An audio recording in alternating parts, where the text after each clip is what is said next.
పెళ్ళైనా పండగైనా వేడుక ఏదైనా పట్టు చీరల ప్రత్యేక వేదిక వారాహి సిల్క్స్.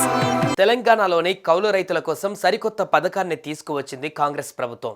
నిరుపేద రైతు కూలీల కుటుంబాలకు ఇందిరమ్మ ఆత్మీయ భరోసా పథకం అమలు చేస్తామని సీఎం రేవంత్ రెడ్డి ప్రకటించారు.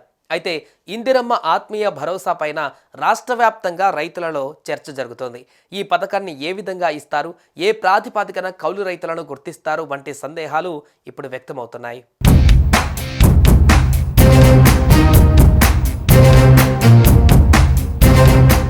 రాష్ట్ర ప్రభుత్వం 11 లక్షల నిరుపేద రైతు కూలీల కుటుంబాలకు ఇందిరమ్మ ఆత్మీయ భరోసా పథకం ద్వారా లబ్ధి చేకూర్చేందుకు సిద్ధమైంది. ఈ నెల 26వ తేదీ నుంచి ఇందిరమ్మ ఆత్మీయ భరోసా పథకం అమలు చేయాలని నిర్ణయించింది. అర్హులైన ప్రతి ఒక్కరికి లబ్ధి చేకూరేలా చర్యలు తీసుకోవాలని సీఎం రేవంత్ రెడ్డి అధికారులను ఆదేశించారు. భూమి లేని వ్యవసాయ రైతు కుటుంబాలకు ఏడాదికి 12,000 రూపాయలు ఇవ్వాలని నిర్ణయం తీసుకున్నట్లుగా సీఎం రేవంత్ రెడ్డి వెల్లడించారు.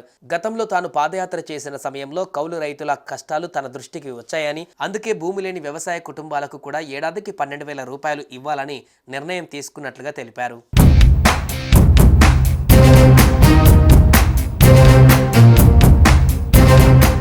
ఇందిరమ్మ ఆత్మీయ భరోసా పథకాన్ని ఎలా అమలు చేస్తారని రైతులు చర్చించుకుంటున్నారు.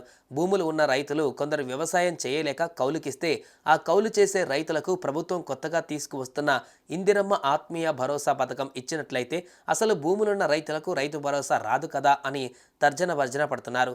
కౌలు రైతులకు 12,000 రూపాయలు ఇస్తామని ముఖ్యమంత్రి రేవంత్ రెడ్డి చేసిన ప్రకటన కౌలు చేసుకుంటున్న రైతులకు సంతోషాన్ని కలిగిస్తుండగా, కౌలుకు తమ భూములను ఇచ్చిన రైతులకు మాత్రం ఆందోళన కలిగిస్తున్నట్లు తెలుస్తోంది.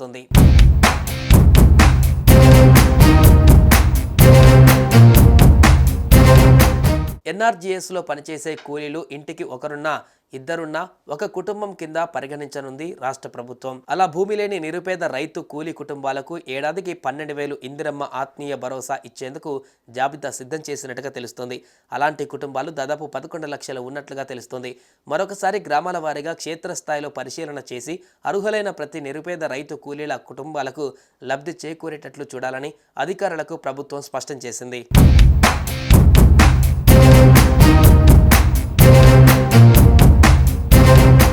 కౌలు రైతులకు ఇందిరమ్మ ఆత్మీయ భరోసా ఇవ్వాలంటే ఆ రైతు ఏ పొలంలో వ్యవసాయం చేస్తున్నారు, దాని తాలూకా కౌలు పత్రాన్ని తీసుకోవాలా?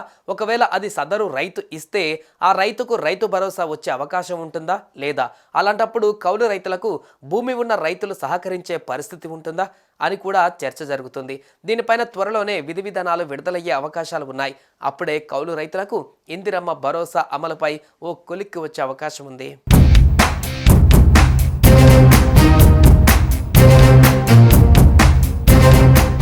సుమన్ టీవీలో మీ పర్సనల్ అండ్ బిజినెస్ ప్రమోషన్స్ కోసం కింది నెంబర్కి కాంటాక్ట్ చేయండి.